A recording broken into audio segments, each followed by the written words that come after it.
4 years ago, when you came before the Senate for confirmation to be chairman of the Federal Reserve, I was the only senator to vote against you. In fact, I was the only senator to even raise serious concerns about you.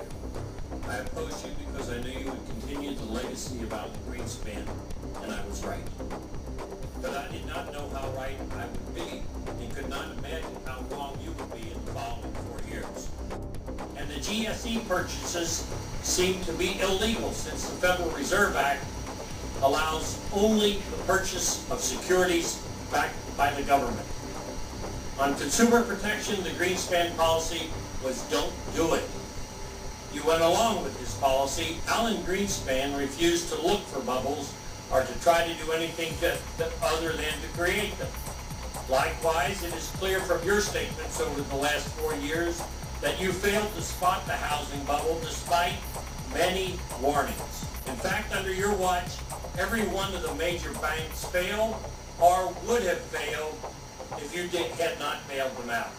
And you still refuse to provide details on the Fed's bailout last year on all the toxic waste that you have bought. You bowed to political pressure of the Bush and Obama administrations and turned the Fed into an arm of the Treasury. And you put the printing presses into overdrive to fund the government spending and hand out cheap money to your masters on Wall Street. Now I want to read a quote to you, Mr. Bernanke. That's a Freudian slip, believe me. You are the definition of a moral hazard.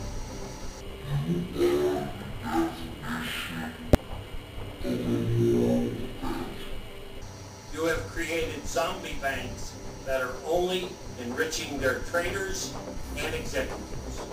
You do not have an exit strategy for all the money you have printed and the securities you have bought. That sounds to me like you intend to keep propping up the banks for as long as they want. The AIG bailout alone is reason enough to send you back to Princeton.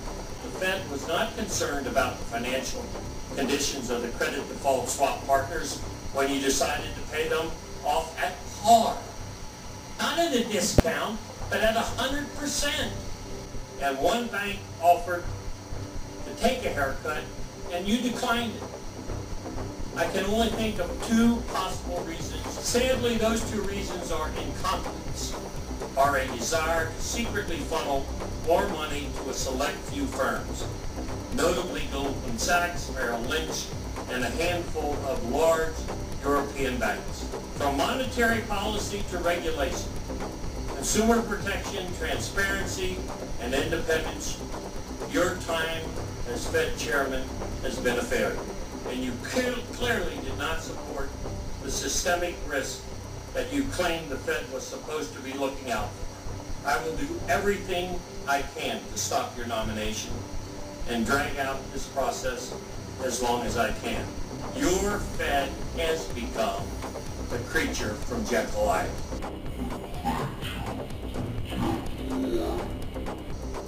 Can I respond to that? Mr. Chairman, I don't want to take any more time, but the fact of the matter is AIG was 80% owned at that time by the federal government. I was just saying, I'm going to quickly others. Let me say it, I disagree with my friend and colleague from Kentucky about the conclusion of what happened in your nomination. But I've got to tell you, Mr. Chairman, going through that period of that time, all the headlines were about $168 billion in bonuses about the AIG, and virtually no reporting whatsoever of the counterparty issue. The fact of the matter is that we allowed 100 cents on the dollar to go out to the counterparts with little or no negotiation. Just as I raised the issue with other people, I don't understand that at all, and most Americans don't. That was billions of dollars. One company won was $12.5 billion. And it's just hard to accept the notion that we couldn't negotiate with the counterparties at that time. We had no leverage.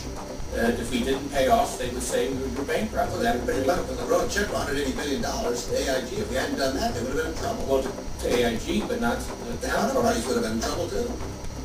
Well, that's all true, but the Most of the firms were foreign.